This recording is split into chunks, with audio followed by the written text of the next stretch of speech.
Welcome everyone. Lot of debating right now around the world. US-China relationship, China-India relationship, business relationship, business innovation, technology. Which business is good? Which is bad? What will be the future? What will be the present? And a lot of questions. But there is one of the solution. This is scientific dialogue. We believe World Talent Economy Forum. That's why we bring one of the big debate coach, Mr. Mark Weber. He's a very famous around the world with his debating skills, with his coaching, World Debating Championship. He has a lot of experience. Today, we will learn how to do debate in a scientific way. Welcome, Mr. Mark Weber. Can you introduce yourself and what you do, what you did, just for our audience? Sure. Well, I'm originally from the United States, from the state of Texas. While I was there, I started coaching a high school debate team that was a public school, but became one of the top national circuit public schools in the United States. We have a very extensive debating circuit in the United States. It's a national circuit. They mostly do policy debate and Lincoln Douglas debate, now public forum, and world schools debate is increasing rapidly in the United States. But in the year 2000, I left the United States to become an international teacher. And my goal was that that's fine, I would go anywhere. And I had to teach theater, which I love teaching theater. And that's actually my first field. I was not a debater in high school, and I only debated one time ever in university. But when I started coaching, of course, I fell in love with debate, and that is my main passion. And so I said, wherever I go, I want to either start debate leagues or support debate leagues. So my first place was Venezuela, and this was during the coup and the paro, which means a work stoppage, when they tried to overthrow Chavez back in 2002. And I started a debate league though during that time, even with all the civil unrest, because I figured, of course, they needed it. And that league is actually still in existence. I went from there. I got a very good job in Malaysia, which at the International School of Kuala Lumpur, and I was the director of performing arts for them.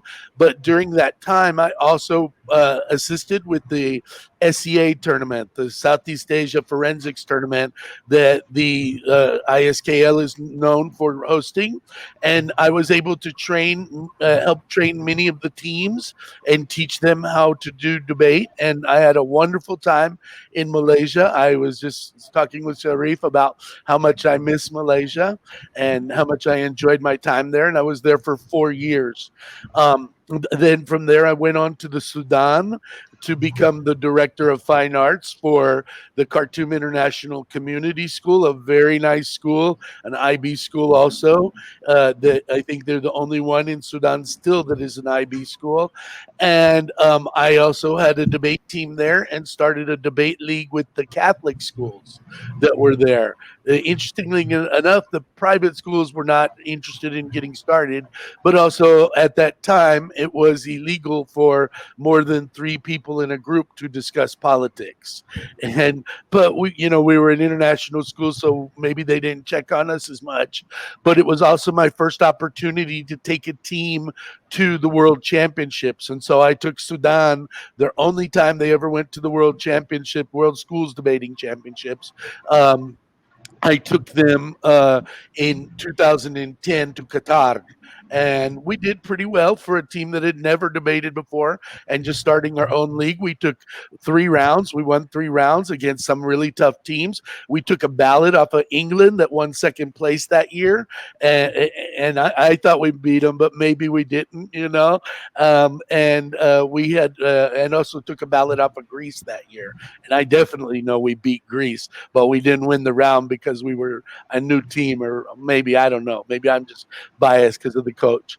But then from there, after 3 years in Sudan, I went on to Mexico.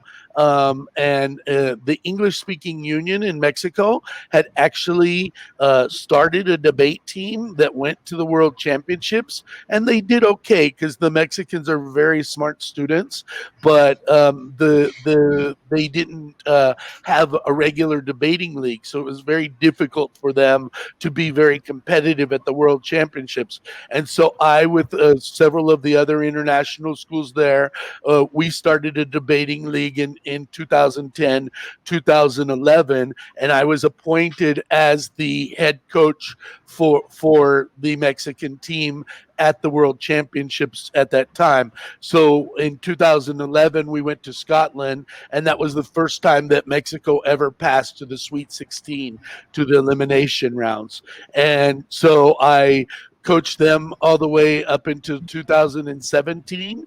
I'm currently still on the board for the Asociación Mexicana de Debate, which is an NGO or an association specifically for debate in Mexico, and we're growing rapidly, including a lot of the public school students and many of the universities. We have, in fact, there's a tournament, an online virtual tournament happening next weekend, and I just read this morning that they already have 186 teams signed up for the tournament, and this is for 18 years and older. And so from there, as I was just explaining beforehand, we came to Colombia almost 3 years ago because my wife is a director of schools, and she got a position here, and my company is virtual, and so I recruit teachers for the international schools, and so I'm able to move anywhere in Latin America.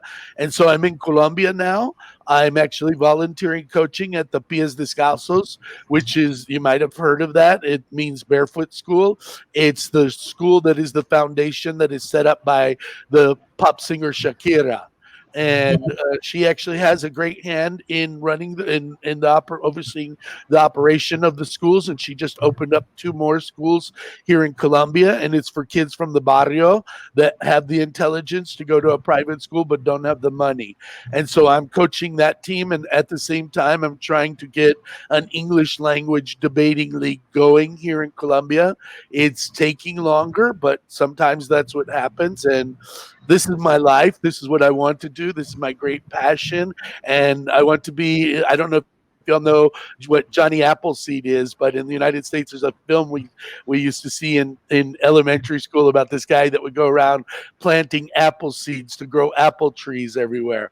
So I would say I'm the Johnny Appleseed of debate. I want to spread debate in every country that I go to, wherever I live around the world.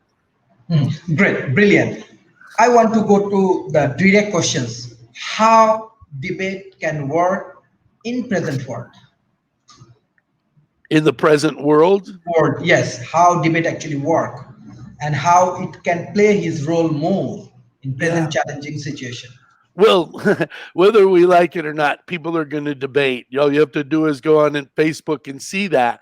But I think what you're probably after is, how can we have an intelligent and informed debate? Because anybody can debate, everybody has an opinion. But the thing is, it's about informing our opinion. I personally think that debate is a very important thing. One of the things I have on my Facebook page is a lot of political discussions. And like I said, I'm from Texas. And so I have a lot of what you might call rednecks, and they wear that title proudly. It's not necessarily an insult to us from the Texas. We kind of like that, but what it is that a lot of them have different opinions. And I would even argue that some of them are less informed opinions. But what I try to promote is I try to put evidence in front of people, and I try to say, okay, now I don't want to try to persuade you, but let the evidence persuade you. But that is a form of debate. That's an informal form of debate. But one of the things that I think that is important, if I'm understanding your question correctly, is when I teach debate to my students, I tell them, look, you're going to be a better speaker.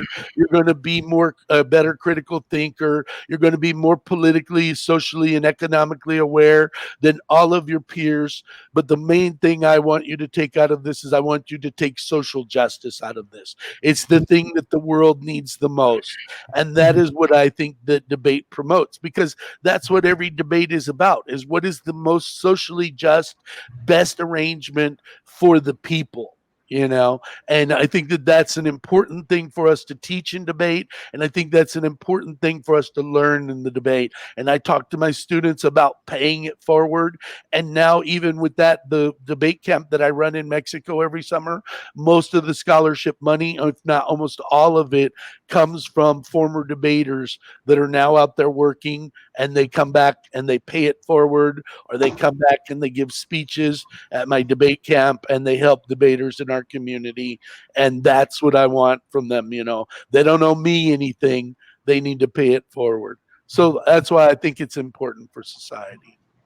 Very interesting. Like always, we hear from debating coach, analytical skills, build up your analytical skills, social justice, different thoughts. How a young people can develop his analytical skills and he integrated with the debating in a proper way. What's your analysis?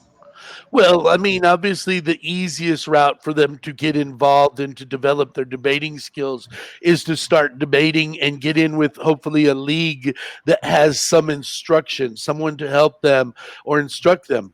But I would say, even if they don't have that, because there are places in this world where there are not people that know about debate. Like, even if you look at Mexico, they didn't even start doing using debates in their presidential elections until 1993.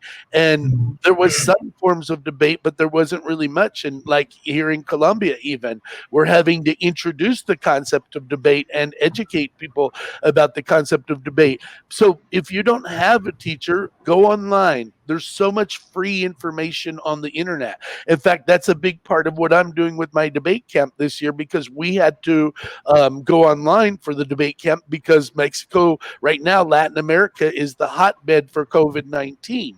And so there's no way we could have a camp in person and risk people's lives, or at least get them sick. So what we're doing is we're using the model that is now becoming very popular in education, called flipped classroom. It was kind of started by Khan Academy, where they were creating videos to help people learn how to do math. But now all the schools are using that in all kinds of subjects. And so what we've said is, okay, we'll create some of the materials, but why reinvent the wheel when we don't have to? There's so many teaching materials out there online. And so we've curated the materials, we've brought them in, we've created a Google Classroom. And on that Google Classroom, we have built modules with all of these curated and created materials that are free. And our students are learning from that right now, and we just set it up where they ask questions. So obviously, the best way to get involved in debating is it could even be an informal debating club at your school, or amongst your friends, or whatever. And then from there, you just keep learning and keep building up. I mean, that's the key to life, right? Is to continue to learn throughout your entire life. Very interesting. Basically, those who involve with the debate, they do debate in British parliamentary format. So we have actually many people from different background. Someone from Silicon Valley, even someone from Asia Pacific, someone even from fashion industry, someone from more innovative, someone from educational background, even government policy, different philosophical aspect. So how we can learn about the British parliamentary format. Well, I How? would say I would say it's the same thing. The British parliamentary format, there's a lot of materials online. I think the British parliamentary format is easier to start doing, because each debater only gives one speech in there. But as you know, once you get really competitive in it, it's very strategic, and it also has certain levels. But that's the beauty of debate, right? Because you can never you can never be perfect in debate. There's always learning to be happening. So I think Mhm. the biggest thing is like go online, look at there's several resources out there for British parliamentary debate that online that will tell you how you have to do the debate, like what are the sequence of speeches, what should you be doing in the speeches, and then just start practicing it from there. Don't, it's just like starting a business. If you're an entrepreneur, if you're going to sit around and wait till you're perfect, well, you're never going to achieve anything because nobody's ever going to be perfect. You just have to start with the materials that you have and just keep building from there. But the key is always trying to get better, always trying to learn. You don't even have to be competitive against other people if that's not your thing. Just compete against yourself. It's like when I play golf. I'm a horrible golfer, but I still love it, and I still learn every time I go out there. Mhm. Brilliant. Like, I'm a mentor. I want to develop a debating topics. So you said that debate actually brings social justice. So in that particular point of views, how we can develop different kind of topic for arranging debate in Yeah. professional way. Yes.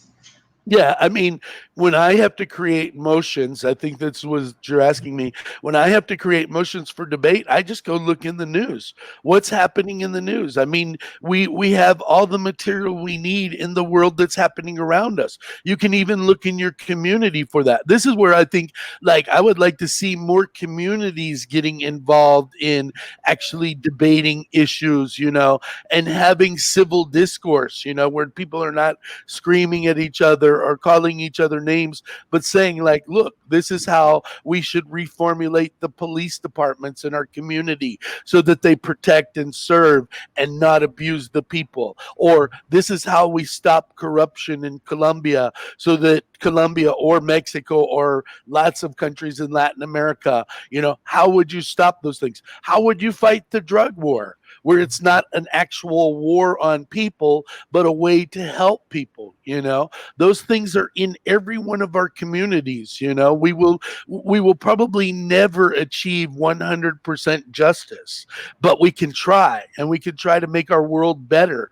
And that's where I think your material comes from, is what is it in your society, what is it in your community that bothers you, and why does that exist? Because obviously there's someone that's supporting it if it exists, or someone that's exacerbating the problem.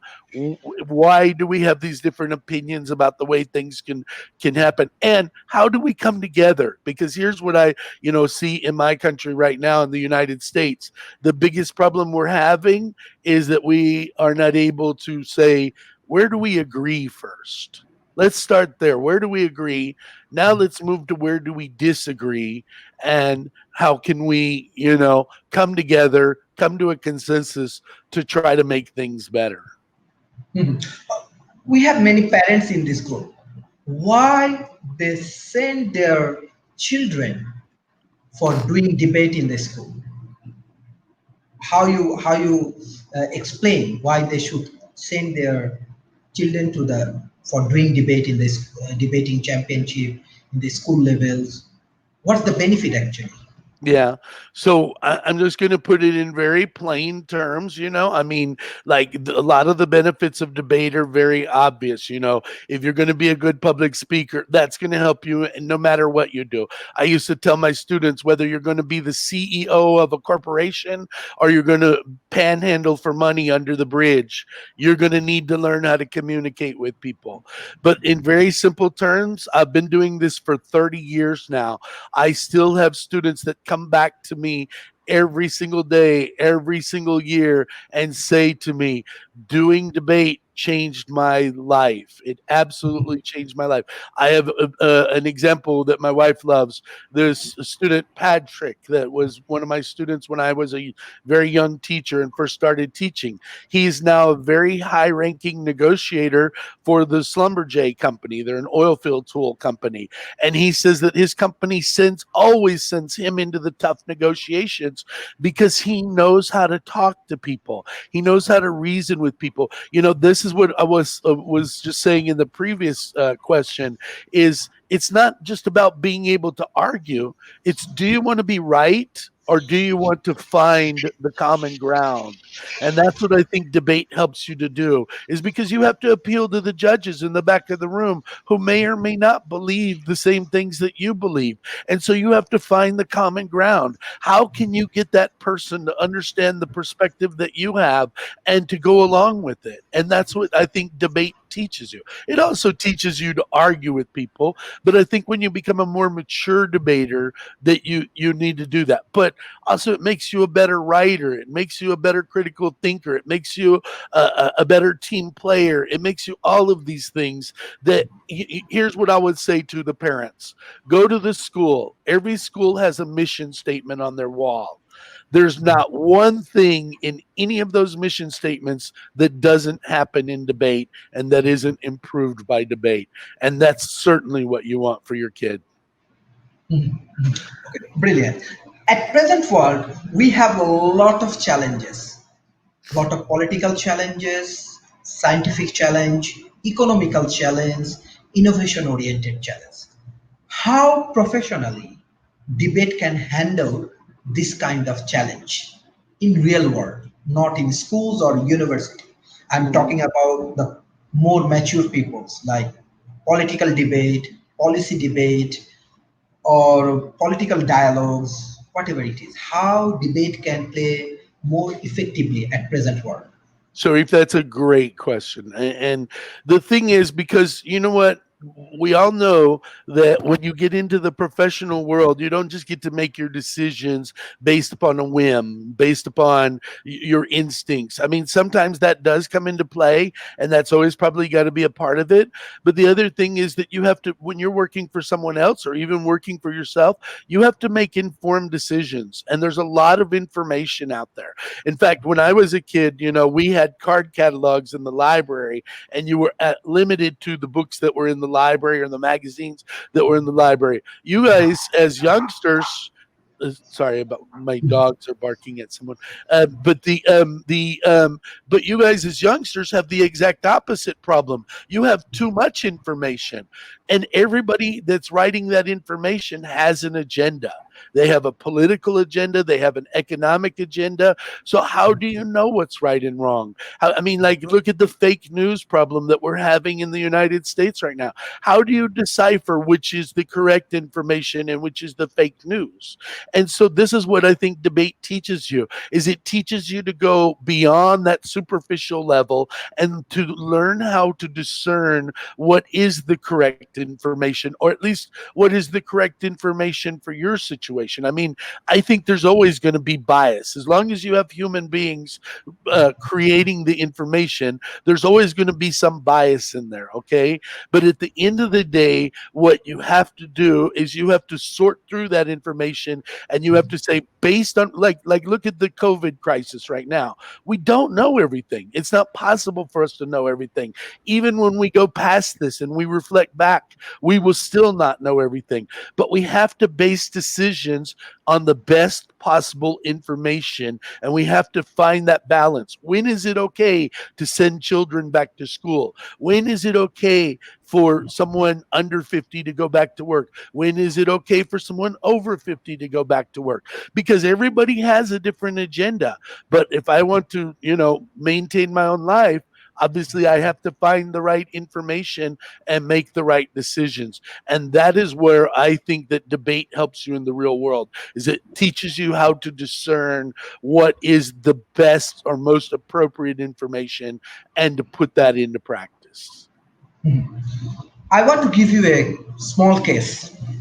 Okay, let's think in that way. Two powerful country, economically, politically, even they have their own soldiers. Two powerful country. They have now they have competitions. They have crisis. They are planning to go for war. There is a two option. One is they can go for impose their their soldiers and their all of their energy to go for war. And another options, that they can arrange dialogue, political debate on the crisis. Which one you prefer? Let's say you are a president of this any of this country. Well, even though I am from the United States, obviously, hopefully, most sensible people would not prefer war. I mean, the thing that they say about war, and I think is at least the one truth that we can all be certain of is there are no winners in war. People Mhm. always, we lose lives. I mean, that's a shame. And then other people's lives are destroyed by having the war, even if they're not directly involved in it. I mean, if anything that we have seen in the world time and time again, you might be at odds with that other country. They might be pointing nuclear weapons at you. But one thing that we have certainly learned in our time is that engagement is the best policy. To sit down and have a discussion with people. When I back in 2000, when I left the United States, I sold all my stuff. I sold my truck, I sold my furniture, I sold my clothes, most of my clothes and everything. And I had got everything down to one suitcase and a backpack and a tent and a sleeping bag. And I went around Latin America, backpacking Latin America in the year 2000 and going different places, staying in campgrounds, staying in hostels and things like that. And one of the things that I would meet people from all over the world, and we would have these wonderful discussions with each other. And one of the things that we kept thinking about and saying over and over to each other is, we wish the leaders of our country would have to spend a week in a hostel with people from Bangladesh, from Malaysia, from China, from all these other countries, and just get to know these people. Because I think that once people learn about other cultures, like for me, I'm not religious, but I've lived in two Muslim countries. Some of my most dear friends in this world are Muslims, and it's because I know them, because I know what humble and wonderful people that they are. And because of that, that's when you get to understand people. Like it's just like being on Facebook. It's easy to flame somebody on Facebook and write nasty and negative stuff to them.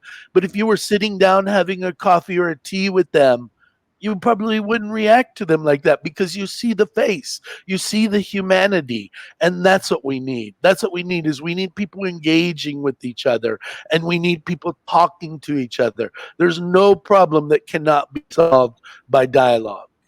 Mhm. Very interesting. I have more specific question because I am also from debating community. When I start my debate, I have also expectations. Now I'm in professional life, so I do work with corporations, governments, and this kind of thing. I engage with university teaching, research, this kind of things. So I have one specific expectation from debating community. How they perform with the university students, with the school level students. This is amazing, mind blowing, very good contributions. I think debate is life changing. What I am right now is a debate has very good contributions. I believe so. But how mentor like you, they can contribute more this kind of political discussions and debate and policy making debate. We want this kind of things in real world. Why it's not possible? What the issues? I want to learn from you, or how we can make it happen. Even World Talent Economy Forum is open for that. How we can do this kind of political debate, and how you can contribute. Well, it is possible. And in fact, I'll give you a perfect example of this. This is something we're doing at our debate camp, because the point you bring up is a very, very important point. One of the points that happens in debate, that one of the criticisms that is leveled at debate, and it's a very fair criticism, is that we're all talk and no action. And it is very easy to get caught into our insular micro community. It's kind of its own culture, right? And just think about debate tournaments and never go outside of that.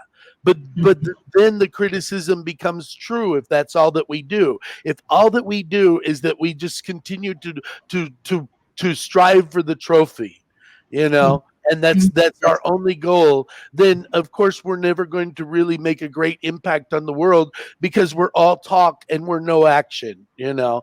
So one of the things that we try to promote our debaters to do, as I mentioned earlier, is I talked about paying it forward, and how our debaters come back and they contribute to the community. They come back and they give workshops and lessons to the community.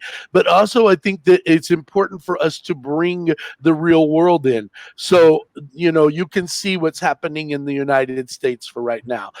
And also, this is not just happening in the United States about police cracking down unfairly on black people or people of color, you know. And so one of the things that we have is we do during our debate camp, we do these things called topic electives. Like we teach our debaters how to debate economics, how to debate Asia, how to debate about feminism, how to debate about gender, certain issues like that. But we're also having a talk because one of the former students I used to work with in Mexico, I didn't teach her, but I taught her brother, but I know her pretty well, and we've stayed in contact. And now she is also in the professional world, but she's getting very involved in the Black Lives Matter movement. Okay, and and she is finding ways that she can become an ally of people that are trying to seek equal rights for people of color, not just in the United States, but also in Mexico and around the world. How can they reformulate the police departments in their society? How can they be allies and stand up for people who don't have just the power to stand up for themselves? And so we've invited her to give a talk to our debaters on Wednesday of next week to talk to them about how they can be allies, how they can do peaceful protest, how they can support the movements that are happening around them to help other people that don't necessarily have the political clout, you know, to do so. And here's another thing that I'd like to talk about, because I've taught in international schools for, you know, the last 20 years basically, and I recognize that I am teaching the students of privilege. These are the kids that whose parents have the money to send them to a nice international school, and I tell them that because they have that, that's great that they have all of those privileges, but they also have more obligations as well. And I think it's important for us to remind those students that they're the ones with the power. You know, people say, "Oh, you're propping up the dictator. You're propping up the people with that already have the power." And my point is, you know what? Those people are going to have the power whether I teach them or not. That's just a fact of the matter in the economic situation and social situation that we are living in the world. But the one thing I can do is I can teach them that they how important it is to carry out those obligations and to try to help people that don't have the same power as them, and to understand why not only is that the right thing to do, but why they have an obligation to help with that. Brilliant. Actually, these things we want more.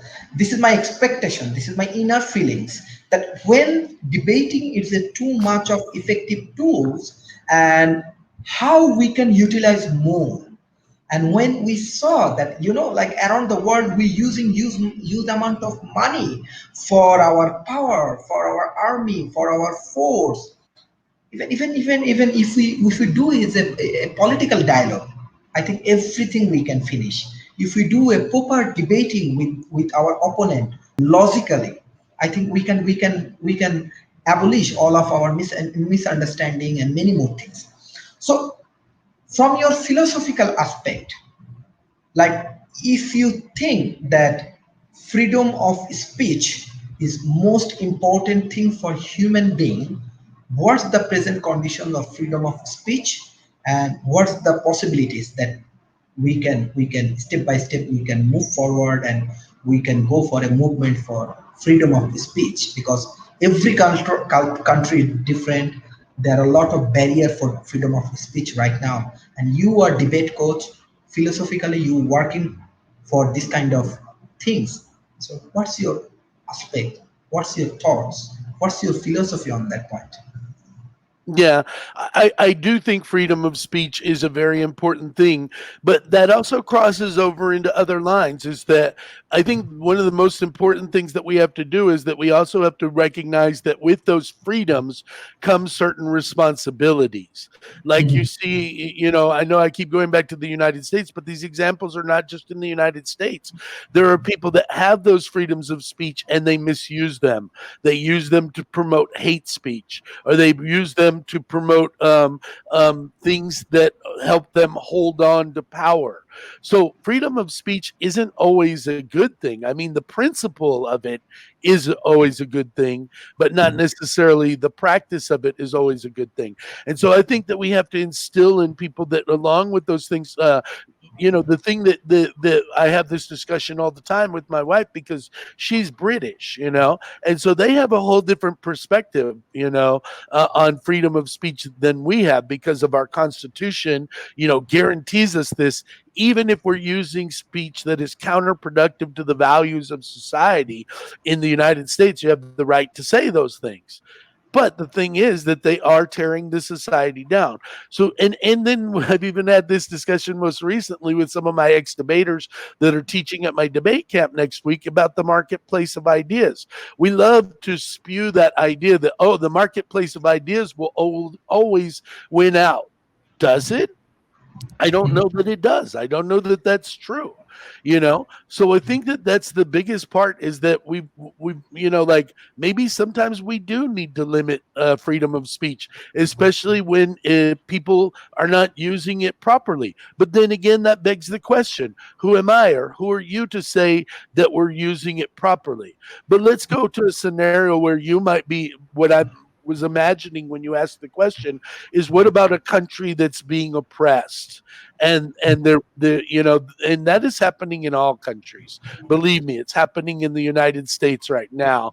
The place that people look to supposedly to be the bastion of democracy. The innocent protesters are being beaten, they're being tear gassed, they're being pepper sprayed, and worse. Okay, and we know that those things are happening in China right now. We know that those things are happening in sometimes in Malaysia. Even I've read about it or heard about it. They happen all over the world. It's every country's shame. No one country owns that. But the thing is that we have to practice it. We have to stand up to it. Now that's easy for me to say in the comfort of my living room here. When I'm not out there being tear gassed and pepper sprayed, although I have been before, in marches in Bolivia or even in my own country in the United States and stuff like that. But like I said, it's easy for me to stand by and say, "Oh, you need to get out there and you need to march and you need to stand up to those people no matter what."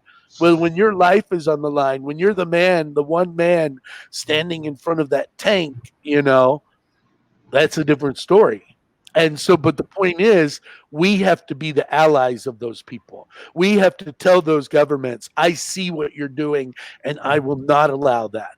I will call you out on it, and I will embarrass you in the public forum for doing those kind of things against your people. And this is one of the things that, like, when we came back from the Turkey tournament, that I was a little bit disappointed with the World Schools debating community after Erdogan cracked down, in the plaza in Istanbul right after we came back from the World Schools debate tournament. And I called out everybody from World Schools debate and I said, where are your voices? These are our friends. They just hosted us in their homes. They just hosted us in their country.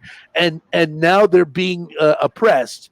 And it is our duty to stand up and take action and to speak out for those people. And I think that we have no greater duty to freedom of speech than being allies for people that are being oppressed and that don't necessarily have the power to stand up. Okay, brilliant. Like as you are working with the like art of debate, art of communications, and art of many things, we know USA is a land of opportunity.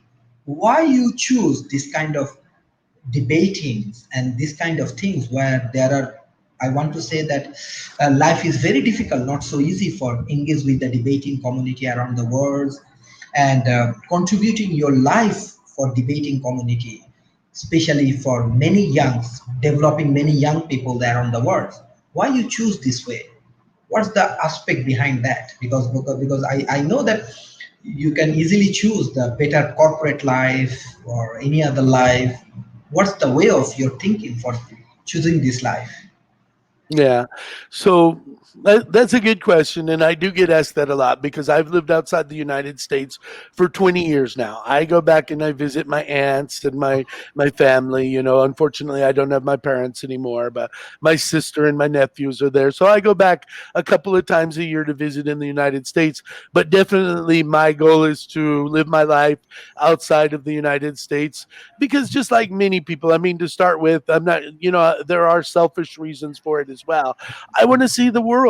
You know, I came from a little a tiny pueblito in Texas, you know, in South Texas, for population like 450 people. And we used to ride the school bus 20 miles into the town, which is only population 12,000 to go to high school, you know. And so for me, when I started realizing, wow, the world is bigger than, you know, Port Lavaca, Texas, where the world is bigger than the United States, and getting out there, I mean, I love this. I love living in other countries, learning about other cultures, you know, eating different foods. There's a lot of selfish motivation. But but the second part of your question is a really good question, is like, sure, I could go back and I could make a lot more money teaching in the United States. I could have a lot more comforts and stuff like that. Part of the reason, and I will not deny that the United States is definitely the land of opportunity. My personal self, I consider myself a person of color. Okay, I have been afforded great opportunities by being born and growing up in the United States, even with the discrimination that I experienced growing up. But the fact of the matter is, the reason that we have a lot of those opportunities is because we have oppressed other people. And I think it's our duty to give back. But also, like at the bottom of this, I'm an educator. You know, my teacher inspired me, and I, you know, live every single day of my educational career to try to pay her back for what she did for me. My high school drama teacher, Pat Urich, um, to this day, she's my inspiration, you know. And but more than that is, there are people that, like, to me, the greatest thing that you could do in life is to be of service to other people. And that's what I tell my students. I don't believe in altruism. I think there is no such thing as altruism. We all do this. I'm a selfish person. I love helping these kids from the barrio learn about debate and improving their lives. Do you know how good that makes me feel? You know how I get to go home and tell my wife I had a wonderful lesson with these kids today. They were speaking like angels, you know.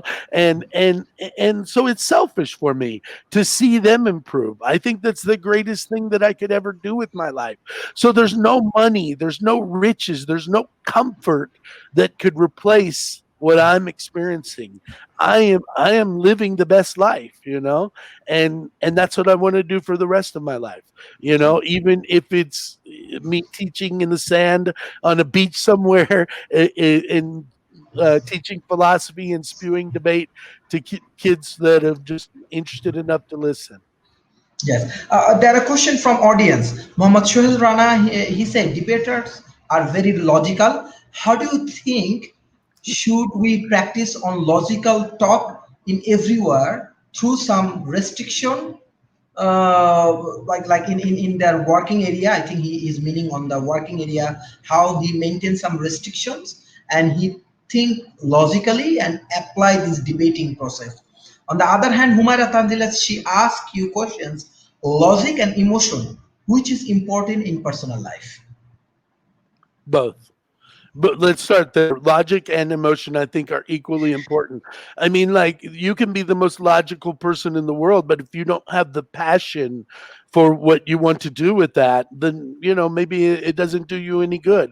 Hopefully you can see from the talk that I'm giving here today how passionate I am about debate. It's not because I'm making money at it, which I'm certainly not, but and I would like to change that maybe one day, but the fact of the matter is, what I'm passionate about this because I see it change kids' lives. So I think that the passion or the emotion is very, very important as well.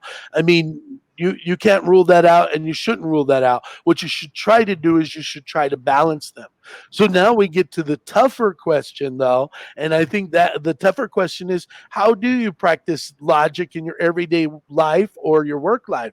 I think the first thing is to start with yourself and question your own assumptions.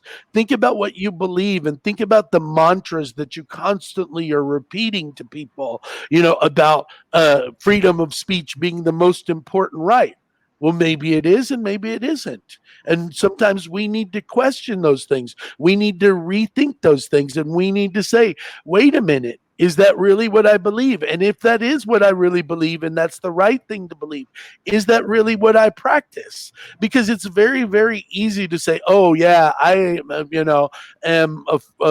have black friends, I'm not a racist, I'm not participating in racism. But maybe if you're standing by idly and you're not doing anything when you see racism or you hear racism or xenophobia and you do nothing about it, maybe you are participating in it because you're becoming an audience. Obviously, I can't see my audience here today, but I know there's an audience there. I'm performing for an audience right now. I am an actor. I'm pretending to be this great debate coach that is imparting wisdom to children all over the world and changing their lives. But so the audience is important. But the fact of the matter is, are you being a just audience member? When you hear someone make a xenophobic or racist comment, do you not say anything because those others aren't around? And if you're doing that, then you need to question the logic that you live by. And I think that it's very important for us to be reflective about our own habits first, and then we can move to questioning the logic of other people, and hopefully in a constructive way. Because I want to go back to that point of what I see as a problem as well. Are you trying to be right, or are you trying to find a solution? Sometimes those are two different things. You can be right all you want, but if you shame somebody and you cram it down their throat, are they really going to perform the changes that you are seeking? Or maybe if you approach them as an ally and say, hey, look, Sharif, I see that you believe this thing, and I understand why you believe that or why you may think that. I've tried to put myself in your shoes, but here's where I have some questions. And I think there's a lot of power in Socratic method in asking the questions rather than making your own statements. And also there's a lot of power in listening as well. There is a great response from the Araf Mehraj. He said, "Great talk. We love to talk logically, and we should practice it." So yes, that is the reason we Very bring good. Mr. Mark Weber. He's a very logical man. Okay, I want to discuss with some of the present conditions in the COVID-19 situations, how actually debate playing role in present conditions. Especially now, many schools actually stop, and many university, they are not working properly. How debating playing role even in a lot of economical challenges, uh, business shutdown. So yes. Yeah, that's the first one right there. When do you open your community back up? Like we have two things that are in the balance here. And I wrote something about this when the COVID crisis first started. I said one day we're going to have to open back up, we can't wait until COVID is entirely disappeared. For all we know, that may never actually happen until we get a vaccine or something. Who knows? And even maybe then, they're even starting to see people now who are getting that they're not building an immunity, that they're getting COVID and now they're getting it again 4 months later or whatever. So the thing is, there's a balance there.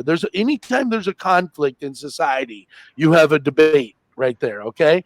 And so like the conflict is, when do we open back up, or do we stay in our houses and let the economy die and let people die that way? Because certainly if you kill the economy, people are going to suffer from that, and people are going to die from that. But at the same time, if you go back out there, and while the COVID's still out there, people are going to do that. So what you have to do is you have to examine both sides of that, and you have to weigh the evidence, or at least the best possible information that you have, and you have to make those kind of decisions. The other one, when do you send your children back to school? Because this is something I'm seeing in Texas right now. They're trying to force the kids to go back to school right now, even though they're doing it from online. They're trying to force the kids to go back to school so that their parents can go back to work. If it's your child, would you put your kid back in the school? Are you going to let your kid be the canary in the mine shaft, so to speak? I mean, like, it's fine to say that stuff about the children or the schools when we don't put a face on it. But when we put your child's face on it, then what kind of decision are you going to make? So that's a very important way to look at this. And so that's another debate that's happening. And then there's also the debate, should we wear face masks? Should we wear rubber gloves? Should we wash our hands? I mean, some of those things seem like common sense, but there's people arguing against it. There's even people arguing for herd immunity. Let's just go out there and let's brave the storm. And if people die, people die. Those things have different values assigned to them. And so it's just the way that people view society. And so that has to become a debate, because what is it that the society values the most? Unfortunately, in my opinion, I'm seeing too many, at least politicians, value the economy over the human life. And that is not where I stand, of course. And so we would have a debate about those kind of things. Brilliant. Like, you are talking about the values of the society, how we can improve the values of the society in that present condition, because now everybody running behind money. Making money is not bad, but example, how we create these valuable things in our business, in our society, in our family. How do you think? Well, I think it's the same answer as what I just gave in the previous question, but just under a different circumstances. Is you have to learn to balance your value for society with your value for self. To me, that's what it all comes down to, is that you have to value other people's rights as much as you value your own rights. And you have to try to seek that balance, whether it's your family members inside your house, whether it's your community members inside your school or your workplace, or whether it's between you and the members of society. They have the same right to live. They have the same right to educate themselves. They have the same rights to food, shelter, and water, and to live a sustainable lifestyle as I do. Okay? And everybody should be afforded those same things. And when we create that balance, then that's when we will have better values in society and a more harmonious society. And I think that the harmonious society is very important, because it's very difficult, as we know, to make decisions under duress. And when there are extreme things happening, when you force people into an extreme situation, they've got nothing better to do than to fight their way out. My dad always taught me, Mark, never back a small man into a corner, because he's got no other way to get out than to hurt you. And I think that that's a very wise thing to live by. Very interesting. Like example, we have many young community. You said already about how to do research, how to do get online informations, materials, and everything. If they want to do practice from their family, these debating skills and this kind of analytical skills, what is your advice beside this research material and online materials? Yeah. What the things practically they can do? Yeah, well, first of all, don't say practice with their families because you're going to have a Okay, lot of parents mad at you. okay, okay. I get that all the time. The parents are like, please tell them to stop debating at home. Okay, We're okay. tired of it. We've had it up to here. But here's the other thing, go online. There's lots of people willing to help you. And this is another thing that's come out of the COVID situation is a lot of people like myself have developed online platforms where people can practice. I mean, that's one of my intentions is I don't want to just use this platform that I've spent all this time working on and creating with my team just this one time for the debate camp. I'm thinking about taking it further and helping other people learn debate and creating classes and creating like an academy, an online academy. But I'm not the only one who's done this. Just about like, for example, debate camps are very popular in the United States. Every single one of them has gone online. I don't know a single one of them that is doing an in-person debate camp. And I'm sure that they're going to want to continue with this. But also if you go into like Facebook groups for debating, and like I've seen some of them in the United States where there's college or university students that are debaters or ex-debaters, and they're willing to work with students for free even, or maybe some of them will charge a little bit of money for it, or whatever. But there are also people out there that are willing to work for free. Reach out to the community. You'll always find someone that's willing to help you. When I was telling you in 2000, I took off to go backpack South America and live in a tent basically. I traveled all around, I followed the route of Che Guevara. Around South America, because I had read the book Motorcycle Diaries, and I'm a very big fan of Che Guevara. And I wanted to live out, and I knew that there was this homeless man that lived in my community back in Houston, Texas, and he lived outdoors. He lived out in the wild, and I said, "Look, I'm going to go do this in South America, and what is a tip that you could give me?" And he said, "The most important thing I can tell you is that no matter where you go in this world, people want to help you." People want to help you. And I think that is never more true than in the debate community. People want to help you. Just reach out to them. I have people who reach out to me all the time asking for help, asking for advice. How can they do fundraisers? How can they start a debating circuit? I have loads of materials that I share with people all the time. And I'm happy to do so. And there's tons of people out there like me that are also sharing and willing to work with students for free or even just a little bit of money. Very interesting. So let's, if we want to, let's say World Talent Economy Forum want to do political debate. So how you can help us? Yeah, Okay. I think that would be great. I would love to set up a format for political debate. Actually, this is one of my goals that I've been working on is not just for political debate, but for companies that have to make tough decisions, you know. What the best thing to do rather than having a discussion where people are shouting over each other or not hearing each other is to have an actual formal debate. Set up a format that works for you in the political scenario.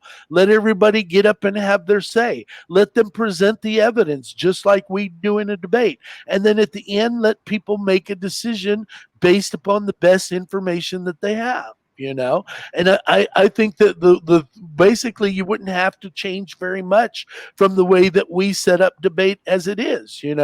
We You can do that in a political setting. You could have those kind of debates in a corporate setting, and I think that they would actually be help people to make better decisions than people just fighting for their own agenda.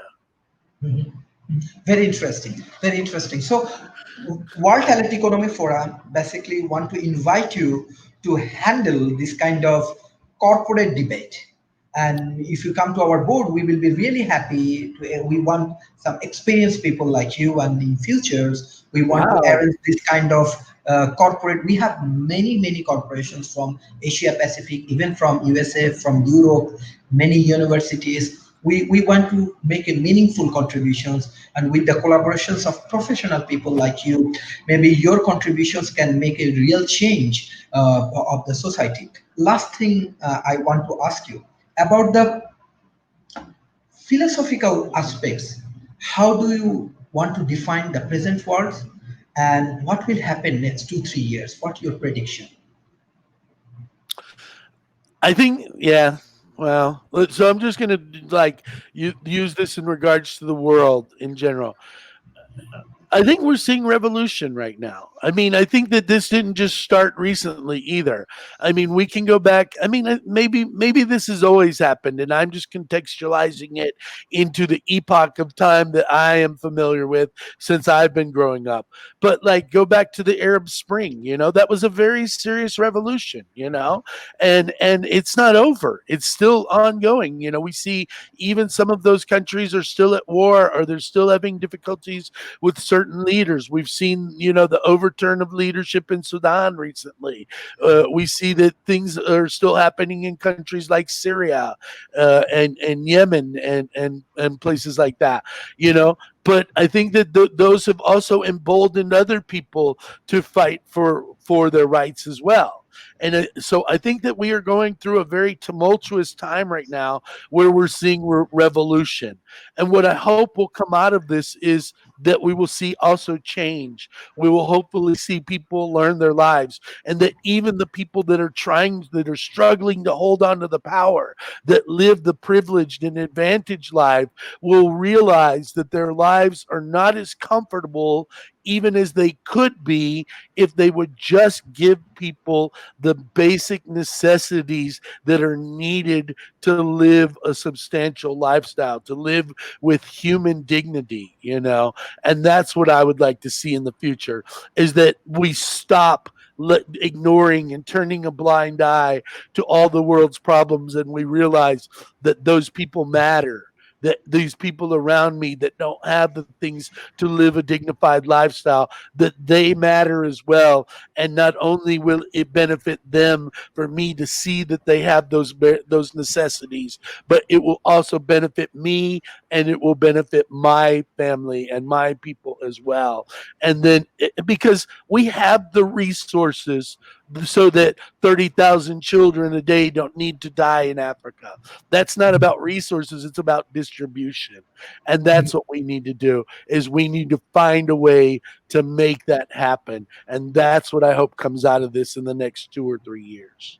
Mhm. It's actually very brilliant discussions. In definitely in future we will call you, and we want to I would arrange be corporate, honored. yes, corporate discussions. What your plans? We will do more focus on that.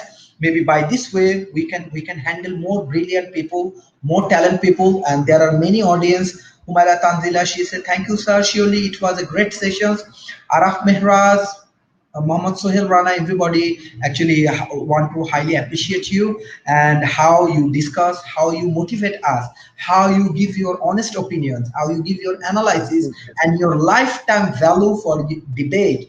This is actually brilliant, and we want to give you a lot of respect, lot of value. We know how you contribute and how many life you change through debate, we know. So thank you for your brilliant session, and hopefully we will do work together in futures. We will do lot of changes in the future. Yeah. Tarima kasi. Salamat Sure. tingal. Yes. Thank you, thank you, thank you, thank you, thank you, Mark Weber.